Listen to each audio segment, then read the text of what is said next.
2024 ഒക്ടോബറിലെ അവസാന ആഴ്ച അപ്രതീക്ഷിതമായി എത്തിയ തീവ്രമഴയിൽ സ്പെയിനിലുണ്ടായത് സമാനതകളില്ലാത്ത പ്രളയമായിരുന്നു.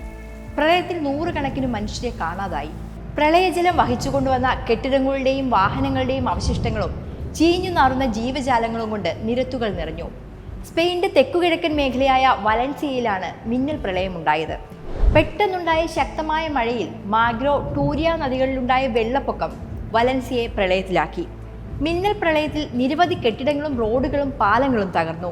വാഹനങ്ങൾ കൂട്ടത്തോടെ ഒഴുകിപ്പോയി. നൂറുകണക്കിന് മനുഷ്യർ ഇന്ന് എവിടെയാണെന്ന് പോലും അറിയില്ല. ഒരു വർഷം പെയ്യേണ്ട മഴയാണ് 8 മണിക്കൂറിനുള്ളിൽ വലൻസിയയിൽ പെയ്തിറങ്ങിയത് എന്ന് കാലാവസ്ഥാ വകുപ്പ് വ്യക്തമാക്കുന്നു. ഏറെക്കാലമായി മഴ പെയ്യാതിരുന്നത് മൂലം മണ്ണിന് ജലം ആഗിരണം ചെയ്യാൻ സാധിച്ചില്ലെന്നും ഇതുമൂലം പെട്ടെന്നുണ്ടായ അതിശക്തമായ മഴ പ്രളയത്തിന് കാരണമാകുകയായിരുന്നു എന്നും വിദഗ്ധർ പറയുന്നു. കാലാവസ്ഥാ വ്യതിയാനം മൂലമുണ്ടാകുന്ന ഡാന എന്ന പ്രതിഭാസമാണ് അതിശക്തമായ മഴയ്ക്കും പ്രളയത്തിനും കാരണമായതെന്നാണ് വിലയിരുത്തൽ. തണുത്തതും ചൂടുള്ളതുമായ വായു തമ്മിൽ ഇടകലർന്ന് ശക്തമായ മഴമേഘങ്ങൾക്ക് വഴിയൊരുക്കുന്ന പ്രതിഭാസമാണ് ഡാന. ഇതുമൂലം ചൂടുള്ള വായു ഉയർന്നു പൊങ്ങുകയും ധാരാളം ജലസമ്പത്തുള്ള മേഘങ്ങൾ രൂപപ്പെടാൻ ഇത് കാരണമാകുകയും ചെയ്യുന്നു. ഈ മേഘങ്ങൾ കുറേയധികം സമയം ഒരു മേഖലയിൽ തന്നെ ഉണ്ടാകും. ഇതുമൂലം കനത്ത മഴ പെയ്യുന്നു.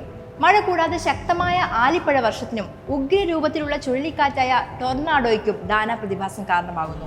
ഹൈ ആൾട്ടിറ്റ്യൂഡ് ഡിപ്രഷൻ എന്നാണ് ഇതിനെ വിശേഷിപ്പിക്കുന്നത്.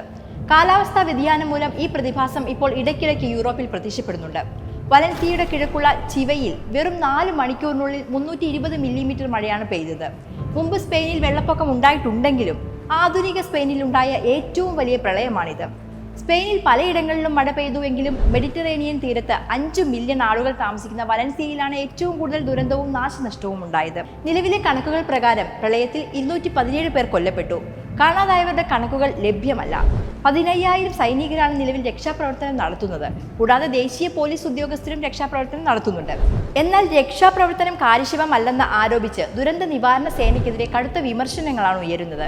മാത്രമല്ല, പ്രകൃതി ദുരന്തങ്ങൾ ഉണ്ടാകുമ്പോൾ മുന്നറിയിപ്പ് നൽകാൻ വിന്യസിച്ചിരിക്കുന്ന സിവിൽ പ്രൊട്ടക്ഷൻ ഏജൻസി തുടക്കത്തിൽ തന്നെ പ്രളയത്തെക്കുറിച്ച് മുന്നറിയിപ്പ് നൽകിയിട്ടില്ല എന്നും പറയുന്നുണ്ട്. കൃത്യമായ മുന്നറിയിപ്പ് ലഭിക്കാതിരുന്നതിനെ തുടർന്ന് പ്രളയ സമയത്ത് പലരും ഓഫീസുകളിലും വഴിയിലും വാഹനങ്ങളിലും ആയിരുന്നത് അപകടത്തിന്റെ തീവ്രത വർദ്ധിപ്പിച്ചു.